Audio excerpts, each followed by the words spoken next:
Now to the latest out of Idaho. During a recent court appearance, the attorney representing Bryan Kohberger said that prosecutors are withholding information from the defense team. His attorney argues that 2 upcoming hearings this month should be made public and says prosecutors have not provided the full video that allegedly shows Kohberger's white Hyundai by that home where the 4 students were killed.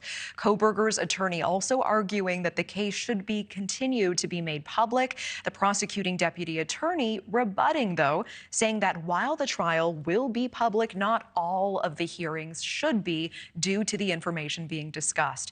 Now, Kohberger is accused of stabbing and killing Kaylee Gonsalves, Madison Mogan, Xana Kernodle, and Ethan Chapin in their home just off of the university's campus back in November of 2022.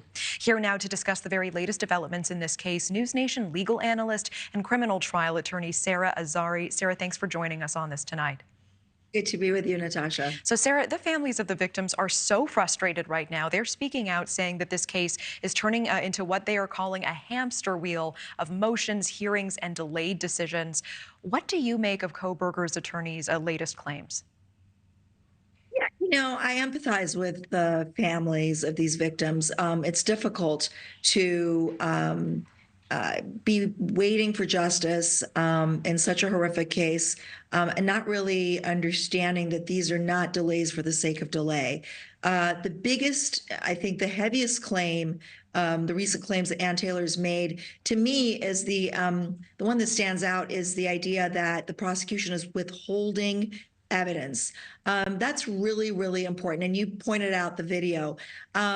We're past the idea that we don't have everything and not everything is ready. Now it's intentional. Ann Taylor has been very careful about saying in these motions that she's not accusing the prosecution of withholding evidence. And now she's saying they are withholding evidence because we're coming up on almost 2 years since the crime, and discovery should be complete.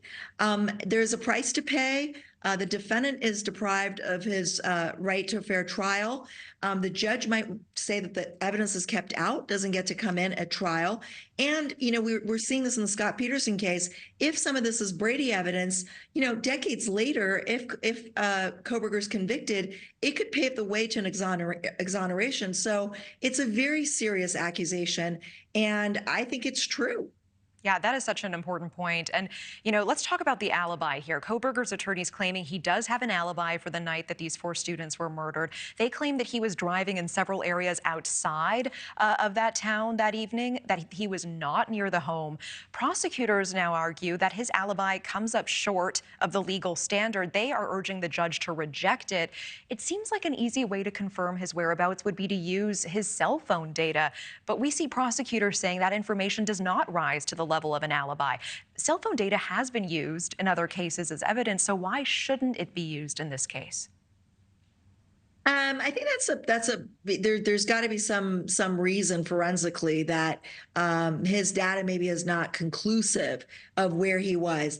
But let's talk about cell tower data, the idea of connectivity of his phone to cell towers. Up until now, prosecutors have been saying the fact that his phone was not connecting to the cell towers that were, connected to the area around the crime scene, that means he's a, savvy murderer. He was the guy who slayed these 4 people and then turned off his phone. But now suddenly when he's trying to use same cell data, from towers in a different area to show that he was somewhere else, which is what an alibi is, somehow now it's inadequate. I mean, that's kind of convenient. I think that inadequacy and reliability of cell data evidence is something that the jury will ultimately decide, and it's going to be a battle of experts. But an alibi is an alibi, that the person was not at the crime scene, they were somewhere else at that time, and that it's corroborated. And in the age of digital footprints and cell data, why not have it corroborated by cell data information and also experts who can testify about it? NewsNation legal analyst Sarah Azari on this. Thank you so much for your time tonight. Thank you for watching. Go to newsnationnow.com to find NewsNation on your television provider. And don't forget to click the red subscribe button below to get more of NewsNation's fact-driven, unbiased coverage.